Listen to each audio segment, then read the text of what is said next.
अस्सलाम वालेकुम दोस्तों, क्या हाल चाल है। जिन लोगों को छुट्टियों से प्यार है और जो लोग जो है ना ईद के मतलब जानना चाहते हैं कि ईद उल अजहा कब होगी, वो थोड़ा थोड़ा नज़दीक कोड़ कोड़ हो जो। तो सीन क्या है कि अभी ये खबर आई है, ये तस्वीर के ऊपर आप देख सकते हैं। ये वीडियो में तस्वीर जो लगा दी है इसके ऊपर आप देख सकते हैं।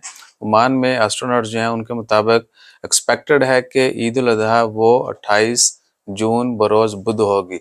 अगर तो पहला दिन 28 को हुआ यानी बुध को, तो फिर बुध जुमरात जुमा, सोच लें कि एक हफ्ता पक्का। ठीक है जी।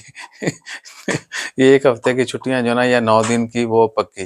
तो दुआ कीजिए कि जो भी हो अल्लाह ताला खैर करे। वैसे गर्मी बड़ी ज़्यादा होनी है और ऊपर से खरीफ जो है ना वो भी। सो प्लान करते हैं कि अगर तो छुट्टियां ज़्यादा हुई तो फिर आपसे जो है ना सलाला में मुलाकात होगी, वहीं पर जो है ना कुर्बानी करेंगे। कहते हैं उधर बकरे शकरे में काफ़ी सस्तियाँ ने, और फिर घूमेंगे फिरेंगे ऐश करेंगे और क्या। ठीक है।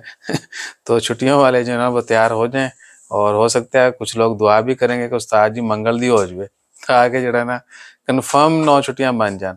तो अपना ख्याल रखिए। जैसे कोई मजीद अपडेट्स आई वो भी शेयर करेंगे। जज़ाकल्लाह, अल्लाह हाफिज़।